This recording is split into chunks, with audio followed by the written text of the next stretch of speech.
Welcome back to this channel where we talk all things about period health, gut health, hormones, and we talk a lot about endometriosis. I myself am an endo warrior and a registered dietitian who specializes in endometriosis. So, this is for you if you are someone who has endometriosis and you are doing all the things. You've changed your diet, you've cut out specific foods, you are taking the supplements, but you are still dealing with constipation, bloating, and fatigue. So that piece that's missing is likely your nervous system. So many of us are not told about the nervous system involvement of endometriosis, and it can really hold us back on being able to fully reach um, healing and being able to really eliminate and improve the symptoms that we experience with endometriosis. So when we think about the nervous system, this definitely deeply impacts many things, especially specifically as it relates to endometriosis. So it has an impact, plays a role in digestion, inflammation, our hormones, and our pain. When I'm working with people with endometriosis, a lot of what we're working on, especially in the beginning in our umbrella of work through reset, is to actually reset the nervous system, is to address what's going on because it can be so dysregulated when we're living with um, a chronic condition that is just hanging out in the background at all times. So oftentimes when we're framing endometriosis, we may hear it as it's a disease of reproductive system, or it is a period problem, or it's just our hormones. But that's not true. Endometriosis impacts way more than our hormones. It also impacts it's a yeah, and it's also a an issue of immune system dysregulation. And a lot of the symptoms that are attached to endometriosis can seem random. A lot of times we don't even think of these things having it connected all together, whether that be the digestion or issues with pain, variety of types of pain, the fatigue, the brain fog. A lot of times we may be looking at these symptoms as like kind of outliers, but then maybe there's just like a core group of symptoms that we do immediately link to endo, but there's a lot of other things that can be going on at the same time. So to keep this simple, when we think about our nervous system, what often happens, especially when we're living with a chronic condition like endometriosis, is that our body gets stuck in fight or flight. So the way I like to think of it is like there's two arms, and like I said, I'm gonna make a really simplified version of this, but there's like two arms of the nervous system. So we've got the parasympathetic and we've got the sympathetic. When we're thinking about the sympathetic, that is the fight or flight. And then we think about parasympathetic, that is more of like the healing, the digest, the resting, the procreate. So these are two opposing arms of the nervous system. So bringing it back to the sympathetic, which is that fight or flight, that's like our survival mode. This is the often when we're in when we're living with a chronic disease. So when we're in the fight or flight, what happens is that digestion doesn't get prioritized. So the priority really is our body is in a state of truly wanting to flee, to flight, or to fight. So blood pressure can go up, heart rate goes up. The nutrients are no longer in our gut. And like blood flow, it actually begins to pull our resources outwards more towards like our extremities. So because of that, digestion then begins to slow down. And also like the processes associated with digestion will slow down too. So that means that's less enzymes that are produced, less stomach acid that's produced because it's not even trying to think about digesting anything in this moment. So hopefully this kind of gives you a little bit of a visual of what goes on when we're constantly in that state. But then what happens when we actually are wanting to eat, we're wanting to digest, but our body is still in that state?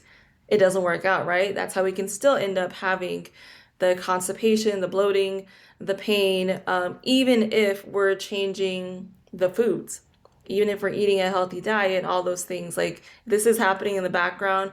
We're still not fully addressing what could be going on. And sometimes you may notice that it feels random. So you might eat the same diet and the same foods, for example. And one day when you eat those foods, it feels like there's no flare, you're able to digest them well, you're able to tolerate them, it's no problem.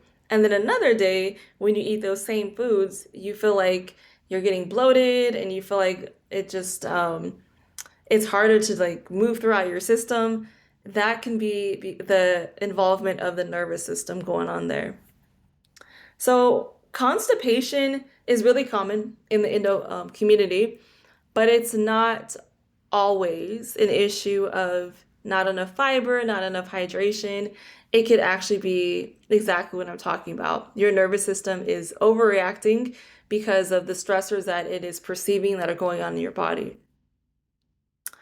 So the nervous system is governed by something called the vagus nerve. So the vagus nerve is, we could think of it as like this super highway that connects our brain to our gut. It actually connects to other organs as well, like our lungs, but focusing on the gut here, we've got this connection. So I always think about our gut and our brain, our best friends. So they've got this bi-directional highway where they're speaking to each other. Those messages can go back and forth. So what's going on in the gut is happening in the brain and vice versa. So the vagus nerve is something that regulates inflammation, it regulates digestion, and it regulates pain. When we are chronically ill, for example, in the case of endometriosis, we tend to have a low vagal tone. And that when we have low vagal low vagal tone, we can also have heightened symptoms. That means that we can have worse pain. For example, pain perception can be much worse if we don't have a strong vagal tone or vagal nerve activation. So this is actually something I see time and time again where as I'm working with someone who is experiencing some gut issues or specifically dealing with like bloating, constipation, as they're able to activate their vagus nerve, they then are able to shift into the parasympathetic, which is what I mentioned as like the shifts to activate it without changing their diet. They're actually able to enjoy their food more and tolerate it better. One client is coming to mind actually right now, where she began to implement some of these things to be able to slow down while she's eating, to chew, and to be more intentional about her vagus nerve and activating that throughout the day. She started having regular bowel movements every day at the same time. So this actually is something that I think is a really easy start for a lot of us, even though it does require intention. I think that it's something that's such a profound difference if we're able to implement our nervous system. So a lot of times when we're bloated and we're constipated, the first place our mind goes is restriction. So we're thinking about, I need to restrict X, Y, and Z. A lot of times, you've probably heard it, restrict gluten, restrict dairy, and maybe you've done those things before, and maybe it was a minimal difference that you noticed, and maybe you didn't notice a difference at all. Maybe you did that, and you're like, am I supposed to feel it like now? Like, how long is it supposed to take? But it's because when we are restricting, especially without a strategy, if we're doing restriction, um, we can end up increasing our stress signal. So if you think about stress, it brings us back to that other lever or other arm of the nervous system where we're getting into that fight or flight. If we are so stressed about the restriction and we're feeling like, oh my God, like what can I eat now? And like you're obsessing over like reading labels all the time, and you're feeling like when you go out with your friends, you can't really socialize, and you're just thinking about the limiting factors, how much you are limited by the restriction of this particular diet. It can actually stress you out more. It can raise your cortisol, which we can think of that as like our stress hormone. And that also slows down your digestion even more. So it can make the problem way worse by focusing on this restrictive mindset.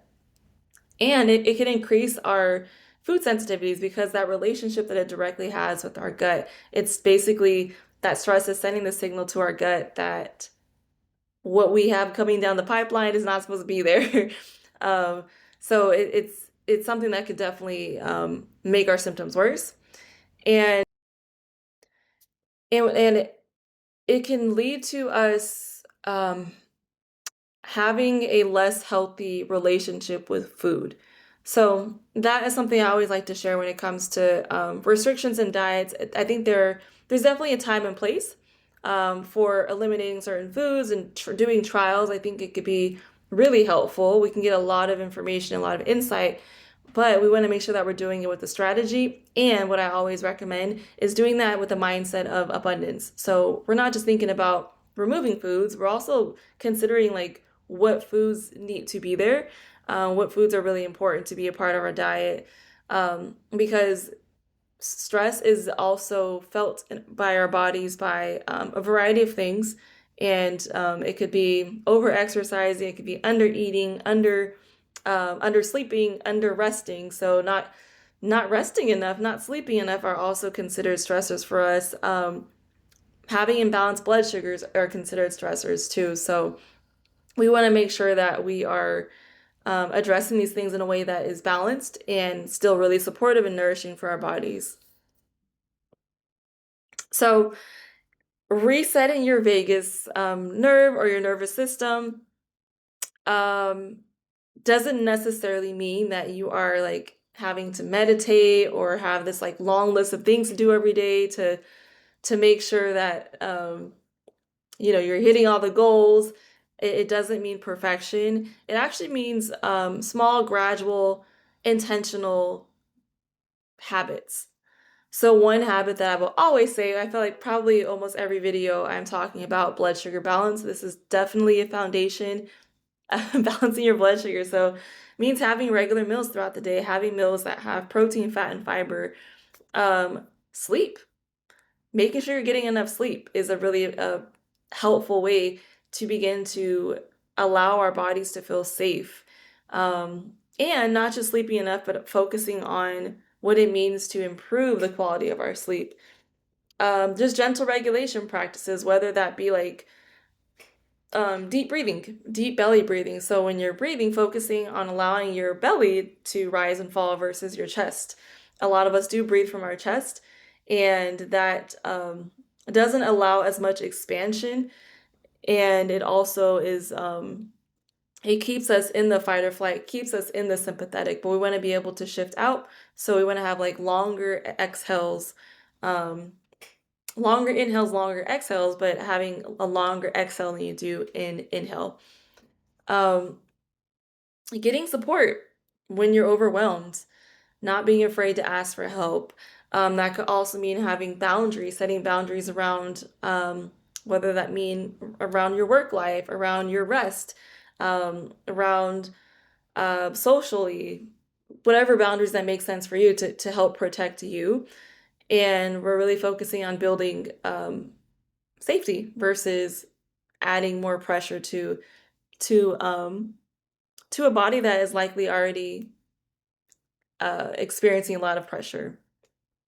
So when you're doing this, when you are incorporating these practices that do help to regulate your nervous system, the first things that people will notice, in particular to their gut, is that they will have more regular bowel movements. So I mentioned a client that I work with, she started having bowel movements every day at the same time. It was like every morning, like clockwork, that started happening, and she was previously constipated.